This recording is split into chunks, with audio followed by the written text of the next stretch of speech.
Largos días y placenteras noches, pistoleros. Yo soy Iván Guanito, y el día de hoy les traigo la continuación del resumen de Cementerio de Mascotas, novela de Stephen King que en su momento el escritor no quiso publicar por lo cruda que era. Espero disfruten de este video, donde también hablaremos sobre el antagonista principal de la misma y que no ha recibido la atención debida en las adaptaciones que ha tenido. Estoy hablando del Wendigo. Sin más que decir, comencemos. Los días posteriores a la muerte de Gage, la familia Creed quedó deshabilitada. Rachel desvariaba y era incapaz de hacer cualquier cosa, incluso de comer. Eileen no soltaba para nada la fotografía de su hermano, y Louis no salía de una especie de shock y la culpa que cargaba. No dejaba de pensar en todos los posibles escenarios en los que pudo haber salvado a Gage. Louis no deja de pensar que si hubiera corrido más rápido o si Gage se hubiera tropezado, quizá lo hubiera podido alcanzar. Gage había echado a correr a la carretera como un juego. Esperaba que sus padres lo siguieran. Había estado jugando a esto toda la semana.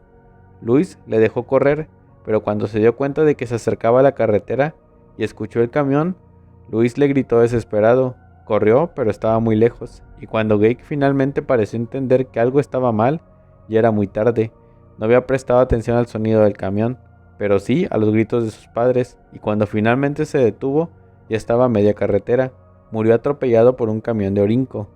La familia había quedado destrozada, pero gracias a Jude Crandall y a Steven Martenson, el mejor amigo de Louis, pudieron seguir adelante con el funeral. Jude, como recientemente trató con el funeral de su mujer, pudo ayudarlos mucho en este aspecto, y Steven fue el que habló con Louis, el cual estaba completamente ido. Le pidió que continuara porque aún tenía una esposa y una hija, y no podía dejarlas caer. Steven le prohibió a Rachel ir al funeral por la mañana, ya que estaba en un pésimo estado. Daba la impresión de que se derrumbaría en cualquier momento, cosa que lamentaría, ya que aquella tarde Louis y su suegro pelearían enfrente de todo el mundo, y ella sería testigo de aquel horrible momento. Pero antes de esto, Louis tuvo que aceptar el pésame de cada familiar. Estuvo en el velorio desde la mañana. Missy, una mujer que cuidó muchos años a los niños, le dijo a Louis que al menos no sufrió.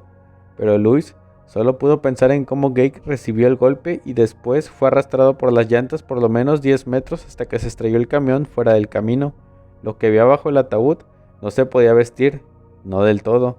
Después tocó el turno de Irwin y Dory Goldman, los padres de Rachel. Louis, muy en sus adentros, pensó que aquella tragedia uniría a la familia, pero no fue así. Louis quería abrazarlos. Dory hizo ademán de hacerlo, pero Irwin la detuvo y la arrastró lejos de Louis. No quería verlo para nada.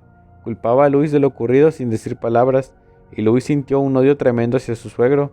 Todos habían firmado en el libro de Gage, menos Irwin y Dory. A pesar de eso, ellos seguían sentados en la primera fila del velatorio, y no parecía que se fueran a ir pronto.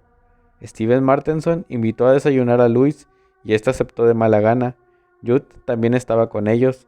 Ambos amigos esperaban que Louis consolara a su mujer, pero no podía. En sus adentros, culpaba al gato de esto. El gato era su responsabilidad, como dijo Jude, lo cual lo hacía culpable. Por la tarde fue que ocurrió la pelea. Su suegro estaba con Rachel, y éste le estaba recriminando que casarse con Louis era un error, que tarde o temprano, una cosa como lo que había ocurrido iba a pasar, que Louis era un irresponsable y que era culpable de todo, de estancar su vida y la de toda la familia. Louis escuchó cada palabra y se acercó de inmediato con el señor Goldman, el cual le vio con desprecio. Este le pidió que repitiese todo eso, todas las cosas malas. Entonces Louis le soltó un puñetazo y comenzaron a pelear enfrente del ataúd de Gage. La pelea fue tal que Louis lanzó a su suegro hacia el ataúd, el cual se cayó. Los restos de Gage no cayeron al suelo, pero sí se abrió ligeramente, y Louis pudo ver la manita de su hijo. Esto le impactó mucho y lo dejó en un shock aún después de que se llevaran a los histéricos Rachel y a su golpeado padre. Por la noche, Louis le pidió disculpas a su mujer, pero ésta le dijo que no se arreglaría nada, estaba muy mal todo. Entonces Louis trató de buscar consuelo en su hija, la cual no soltaba la foto de Gage. Esta le dice a su padre que pediría a Dios para que le regrese a Gage, pero Louis le dice muy molesto que Dios no hace esas cosas. Entonces la niña le cuenta que en el catecismo escuchó la historia de Lázaro y de cómo Jesús lo trajo a la vida. Louis entonces se echa a llorar y piensa que quizás su hija lo supere después de tiempo. Un día dejará la fotografía de su hermano y seguirá adelante. Ella se queda dormida entre lágrimas y Louis se dispone a tomar en la cochera. A su lado se posa Church, el cual no deja de verlo con sus grandes ojos muertos. Louis bebe sin parar en memoria de su hijo, y mientras ve al gato, finalmente un pensamiento aparece en su mente. ¿Cuándo enterrarás a Gage en el cementerio de mascotas? Tan natural como cualquier pensamiento. Si lo enterraba, regresaría como Church. El gato había regresado, y era casi el mismo, quitando su nuevo gusto por cazar animales pequeños y el hedor. Era el mismo, pero entonces recuerda la historia del toro que se volvió malo, pero trata de acallar aquella alarma con las palabras de Jude. Le dijo que era el único animal que había regresado malo, por así decirlo. Si enterraba a Gage, sería el mismo, quizá tontado como el gato, pero el mismo al fin de cuentas. Tendría que desenterrar a su hijo y llevarlo hasta el cementerio Micmac. Era un gran trayecto, pero la recompensa era ver a su hijo de nuevo. Su hijo, el que ya no sería un nadador olímpico o un artista. Louis lloraba y se debatía si hacerlo o no, cuando Jude llamó a la puerta. Louis estaba borracho y muy sorprendido de ver a su amigo, el cual de inmediato le dice que sabe lo que está pensando y que no debe hacerlo. No debe llevar a Gage al cementerio Micmac, y para convencerlo le iba a hablar de Timmy Butterman. Timmy Butterman era uno de la veintena de muchachos de Lundau que fueron a Europa a luchar contra Hitler. Se marchó en 1942 y en 1943 regresó dentro de una caja envuelta en una bandera. Había muerto en Italia. Bill Butterman, su padre, no salió del pueblo en toda su vida. Cuando recibió el telegrama se volvió loco, pero luego se apaciguó. Él sabía lo del cementerio Micmac y había decidido lo que iba a hacer. Louis le corta diciéndole que no pensaba en desenterrar a Gage, pero Jude le dice que investigó en la funeraria y que se había enterado que Louis había pedido un ataúd normal y no bóveda sellada, lo cual facilitaría desenterrar al niño. Louis le dice que su intención no era hacerlo, pero Jude no se fía. Después prosigue con su relato. Timmy fue enterrado el 22 de julio, pero 5 días después fue visto caminando por la carretera por una repartidora de correo. Esta se asustó mucho y no dijo lo que vio hasta mucho tiempo después. Otra mujer cuenta que lo vio afuera de su casa y que le habló. El chico le había preguntado si aún tenía los discos de música que tanto le gustaban y que si podían hacer una fiesta por la noche. La mujer no salió de su casa en una semana, y así hubo muchos avistamientos, por lo menos por una semana. Timmy se paseaba fuera de la casa de su padre como atontado, se movía como un borracho y sus ojos eran lo más horrible, ya que estaban grisáceos, muertos. Los vecinos comenzaron a quejarse y después mandaron cartas al ejército para verificar si realmente había muerto Timmy. Timmy se estaba convirtiendo en una leyenda urbana de Lundau y pronto 5 hombres, Jude entre ellos, fueron a la casa de Bill, el padre de Timmy, para hablar con él. Se dieron cuenta de que Bill había perdido mucho peso y se estaba poniendo enfermo. También estaba asustado por el Wendigo. Cuando lo confrontaron, mandó a volar al grupo de hombres, George, Hannibal, Alan y Jude. Pero antes de irse, Timmy les dijo algo a cada uno. Timmy le dijo a George que sus nietos estaban esperando que muriera para poder darle su herencia. Le dijo a Alan que su esposa lo estaba engañando y que lo estaba disfrutando. Y le dijo a Jude y a Hannibal algo oscuro sobre sus vidas que ellos desconocían. Timmy parecía ser más que un humano, y Jude finalmente se dio cuenta de que era un demonio dentro de Timmy. Timmy se despidió de todos y los echó del lugar, riendo como un loco, pero luego Bill finalmente se cansó, y esa noche Bill empapó la casa con aceite, encendió un fósforo y se disparó a sí mismo y a su hijo.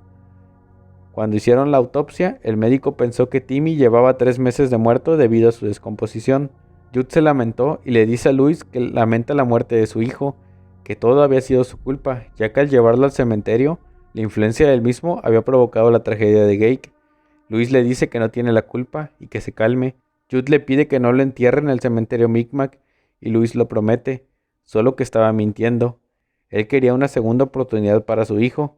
Al día siguiente, a las 2 de la tarde, lo estaban enterrando en el cementerio de Bangor. Louis por la noche visitó el cementerio, saltó la barda y se posó con una pala frente a la tumba de su hijo.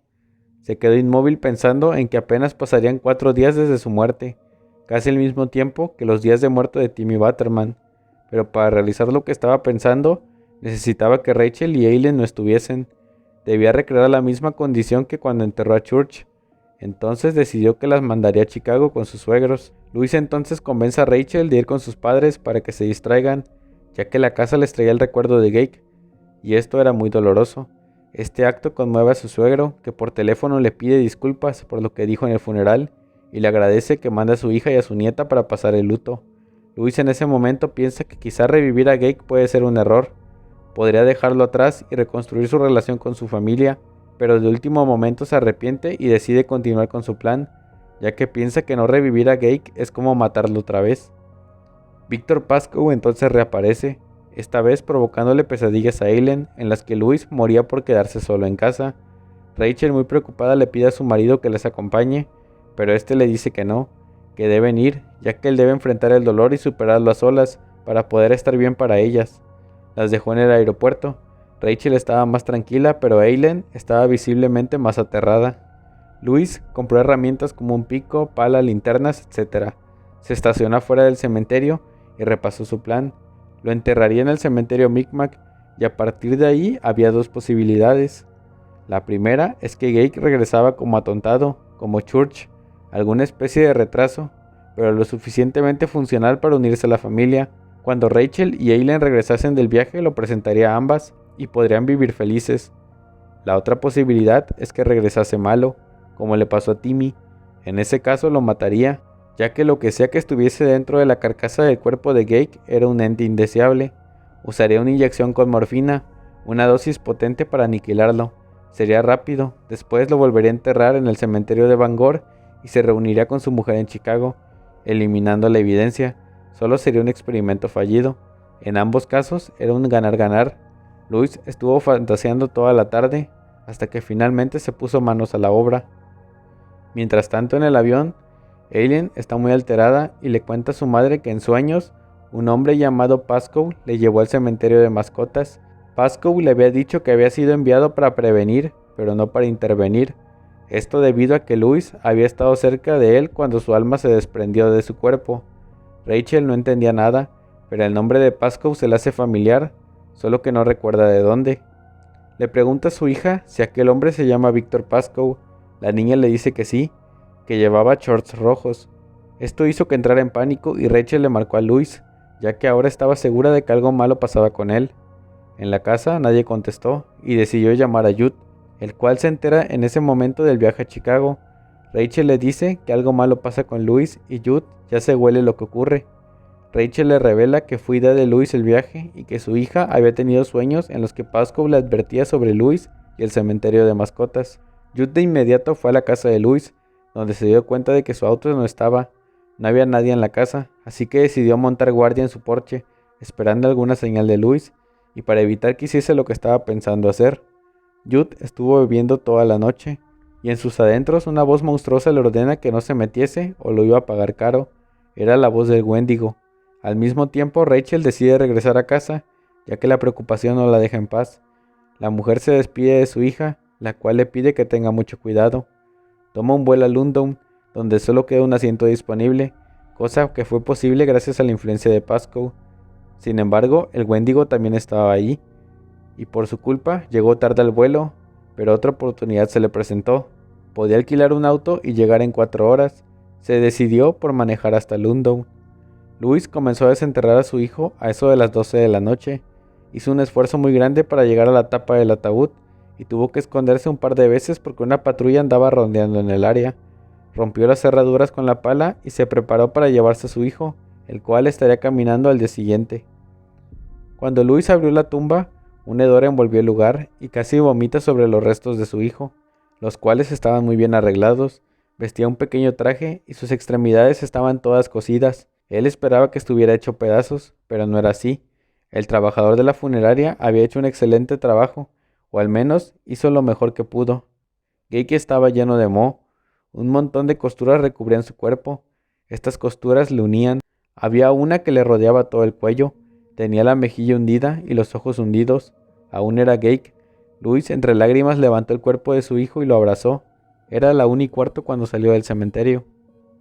Metió las herramientas de su hijo en el asiento trasero y se dispuso a manejar hacia su casa. Quedaban 25 minutos de viaje entonces. Fue en ese momento que el teléfono de Jude comenzó a sonar. Este contestó y era Rachel, que preguntaba si había alguna señal de Louis.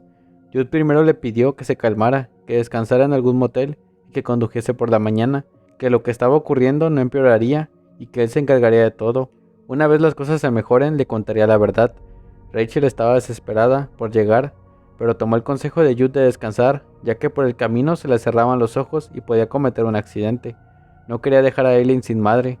Rachel confiaba en que Jude tendría lo que fuese que Louis pensaba hacer, pero Jude estaba siendo atacado por un sueño muy pesado. Era el Wendigo tratando de detenerlo. Jude, hablando en voz alta, dice que no lo hará caer, que detendrá lo que había iniciado, pero el sueño finalmente lo vence. 15 minutos después, Louis llega en su auto y media hora después ya se encontraba en el cementerio de mascotas. Descansó un poco y después miró la gran muralla de ramas y troncos. Aquella muralla no tenía un camino especial para poder cruzar, sino que te dejaba o no pasar, así que seguro de lo que iba a hacer, en el cementerio Micmac comenzó a trepar con su hijo a rastras. Las ramas estaban firmes, no cedieron ni un poco. En menos de 2 minutos ya se encontraba en el otro lado. El viento retumbaba en los árboles, pero Luis no tenía miedo. El trabajo ya estaba casi completado. Luis caminó por el sendero del bosque que llevaba hacia el cementerio Micmac. Ahí una niebla comenzó a inundarlo, y las risas que había escuchado la primera vez que fue con Jude retumbaron en los árboles y las rocas. Aquellas risas eran como de una voz que podía escucharla justo detrás de él. De pronto, la niebla perdió su fulgor, y Luis advirtió que ante él flotaba en el aire una cara sardónica y burlona. Los ojos oblicuos eran de un gris amarillento, hundido y brillante. La boca estaba abierta en un rictus, con las comisuras de los labios dobladas hacia abajo y el labio inferior vuelto hacia afuera, enseñando unos dientes manchados de negro y roídos. Pero lo que más extrañaba a Luis eran las orejas, que no eran tales orejas, sino cuernos, y no cuernos de diablo, sino de carnero. Aquella visión se desvaneció, pero entonces escuchó los pasos de una criatura gigante. Aquel sonido se parecía a nada de lo que había escuchado antes, un sonido vivo, grande, cerca de allí y aproximándose. Había algo que hacía oscilar las ramas, y muy cerca de allí escuchó el crujido de un tronco. Luis vio algo. Durante un momento, la niebla se oscureció adquiriendo una tonalidad gris pizarra, pero aquella silueta difusa como una marca al agua tenía más de 20 metros de alto. No era la sombra ni un fantasma inmaterial. Luis sentía moverse el aire a su paso, temblar el suelo, chasquear el barro bajo sus pies monumentales. Creyó ver un momento muy arriba 2 chispas anaranjadas, chispas como ojos. Entonces el sonido empezó a alejarse. Por fin Luis empezó otra vez a moverse. Estaba bañado en sudor de los pies a la cabeza. Aquella cosa había sido el Wendigo, la criatura que vaga por las tierras del norte. La criatura que si te tocaba te convertía en un caníbal. Luis finalmente llegó a la meseta donde estaba el cementerio Micmac y comenzó a cavar, hasta que pudo enterrar a su hijo. Después hizo un altar de roca sobre la tumba, así como había hecho con Church. Luis regresó por el camino sin complicaciones, escaló la muralla y después entró en su casa. Church le estaba esperando, por supuesto. Luis entonces se dispuso a descansar, pero antes de ello se dirigió al baño para sacar 2 jeringas, las cuales usaría para matar a Gake si es que regresaba malo, como el toro o Timmy. Después se recostó. Antes de caer dormido, Luis pensó en su hijo y cómo jugarían y pasarían el tiempo juntos cuando regresase. Le amaba más que nada en este mundo y estaba ansioso por verlo una vez más. Poco antes del amanecer se oyeron pisadas en las escaleras. Eran lentas y torpes, pero decididas. Había un hedor con ellas. Se oía una respiración lenta y regular. La figura permaneció inmóvil unos momentos frente a la puerta del dormitorio principal, viendo a Luis dormido. Unas manos blancas se acercaban al maletín que estaba junto a la cama. Un ligero tintineo al ser revuelto su contenido. Las manos exploraron, apartando medicamentos, ampollas y jeringuillas sin el menor interés. Luego encontraron algo y lo levantaron. A la luz del amanecer brilló un reflejo plateado. La figura había salido de la habitación. Jude Crandall despertó de súbito. Escuchó ruidos en la casa y se adentró para buscar el origen de aquellos ruidos. Estaba seguro de que era Gake. Jude tomó un cuchillo de cocina y comenzó a buscar por toda la casa. Llegó a la cocina y entonces vio a Gake. Este le saludó y le dice que le ha visitado para mandar su alma al infierno, ya que le había jodido. Jude le enseña el cuchillo tembloroso. Gage le dice que no tiene quien le llore ahora que Norma murió y que ahora ella arde en el infierno, ya que se acostaba con todos sus amigos y que ahora está ardiendo en el infierno con artritis y todo. Jude le pide que se calle y entonces Gage comienza a hablar con la voz de Norma, diciéndole que ella se acostaba con todos, sabía de las infidelidades de Jude y ella se había vengado. Jude, muy molesto, se abalanza contra Gage y cae en la provocación. Entonces Church sale de su escondite y derriba a Jude haciendo que suelte el cuchillo. Seguidamente Gage se sube sobre él y lo comienza a apuñalar con el bisturí. Jude muere con el consuelo de saber que esa sería la última vez que alguien lo engaña. Poco tiempo después llegó Rachel a la casa.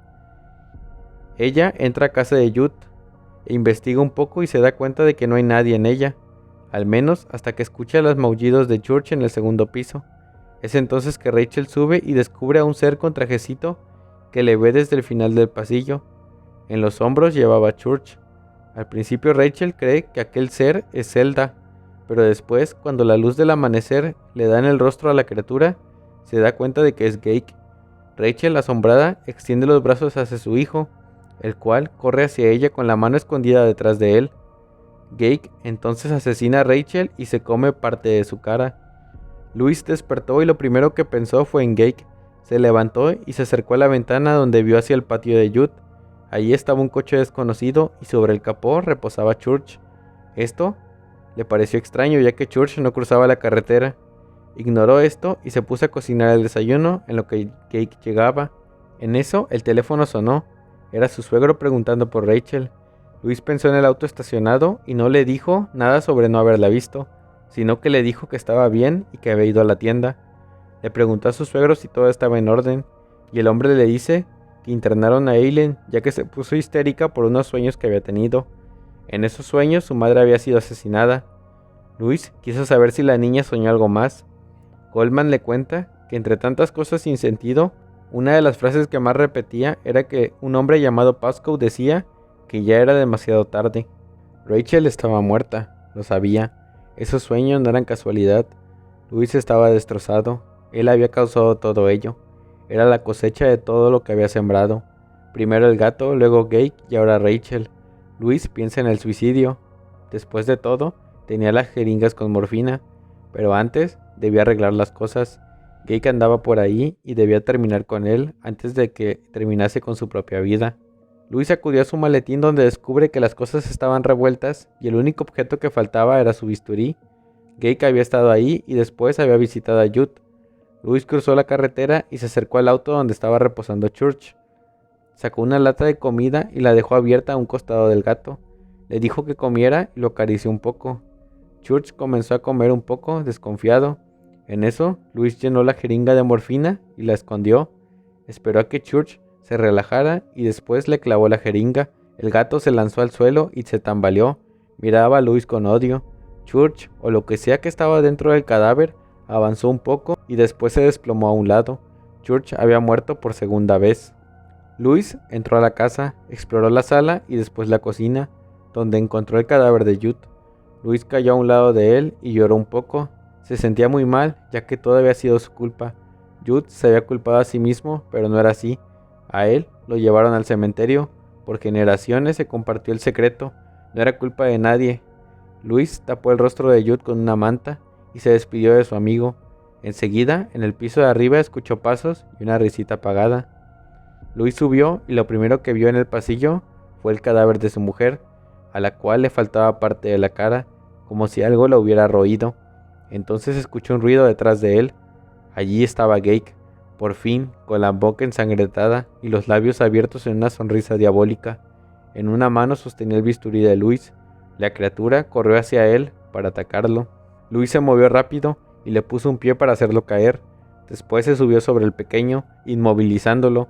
La cosa dentro de Gage comenzó a gritar para que se detuviera. Lo tenía de frente y Louis pudo ver cómo el rostro de Gage se convertía en el rostro de Jude, luego el de Rachel, luego el del propio Louis y finalmente en el rostro del Wendigo, con su frente estrecha, los ojos amarillos, la lengua larga, puntiaguda y bífida, sonriendo sardónicamente y resoplando. Luis sacó la jeringa y trató de clavarla en el brazo de Gage, pero se le resbaló. Forcejeó un poco y finalmente pudo clavarla en el cuerpo de la criatura. Después se hizo para atrás para ver cómo Gage, sacudiéndose, intentaba apuñalarlo, solo que ya no podía avanzar más. Luis miró a su hijo y por un segundo pudo ver al verdadero Gage. El cuerpo tambaleante gritó la palabra papá y después cayó de cara sobre el suelo. Luis se quedó en un rincón en estado de shock. Estuvo en posición fetal por lo menos 2 horas, hasta que una idea que le comenzó a parecer muy plausible apareció ante él. Luis tomó las sábanas de la cama de Jude y envolvió el cuerpo de su mujer. Después, usando un bidón de gasolina que Jude tenía escondido, comenzó a empapar la casa para posteriormente prenderle fuego. Jude, Church y Gage, lo que quedaba de ellos, ardió aquella mañana. Luis llevaba cargando con mucho cuidado el cadáver de Rachel. Steven Martenson, el mejor amigo de Luis, iba llegando cuando vio el incendio. Algunos vecinos ya habían llamado a los bomberos, que ya se escuchaban a lo lejos. Steven iba porque estaba preocupado. Se bajó del auto y entró en la casa donde no encontró nada. Después fue al patio trasero, donde a lo lejos vio a Luis cargando algo. Steven lo siguió hasta el cementerio de mascotas, donde Steven le llamó. Luis volteó y, como si fuera algo normal, le dijo que enterraría a Rachel, que con Gage se había tardado y que por ello algo había entrado dentro de él, pero que si enterraba a su mujer rápido, ella regresaría normal. Steven se da cuenta de que Luis ahora está lleno de canas y su rostro se ve mucho más viejo. Luis le pide ayuda y Steven, impulsado por el Wendigo, lo piensa, pero al final se niega, ya que lo que estaba haciendo Luis era una locura. Steven retrocede y ve como Luis, cargando el cadáver de Rachel, escala la muralla de troncos y ramas. Una vez se queda solo en el cementerio de mascotas, Steven escucha una risa que viene del otro lado de la muralla, una risa provocada por un ser colosal que hace huir a Steven. El pobre tipo borraría esto de sus recuerdos y solo en sueños vería la forma gigante que estaba al otro lado de la muralla. Nunca volvería a ver a Luis y nunca regresaría a London. La policía fue a media tarde. Estuvieron haciendo preguntas pero no expresaron sospechas. Las cenizas estaban calientes y aún no se habían removido. Luis contestó a las preguntas. Ellos parecían satisfechos. Luis llevaba una gorra y era una suerte, ya que de haber visto su pelo blanco tal vez hubiesen hecho más preguntas. Luis también llevaba guantes de jardinero y eso también fue una suerte. Tenía las manos destrozadas, ya que tuvo que excavar la tumba sin herramientas. Aquella noche estuvo jugando solitario hasta mucho después de las 12. Precisamente, empezaba un juego nuevo cuando yo abriese la puerta de atrás. Lo que adquieres, tuyo es, y más tarde o más temprano vuelve a ti. Eso pensó Luis Creed. No volvió la cabeza, sino que siguió mirando las cartas mientras se acercaban aquellos pasos lentos que crujían. Los pasos se detuvieron detrás de él. Una mano helada se posó en el hombro de Luis. La voz de Rachel sonó: amor mío. Y así finaliza el libro. Espero hayan disfrutado de este resumen. Déjenme su like si quieren más videos así. Este será el último video del año y por ello quiero darle las gracias por todo el apoyo que recibí a lo largo de este 2020. En serio lo aprecio mucho. Pronto les daré un adelanto del contenido que se viene al canal. Estén al pendiente. Muchas gracias nuevamente y recuerden suscribirse si aún no lo están. Yo soy Iván Guanito y recuerden, hay otros mundos aparte de este.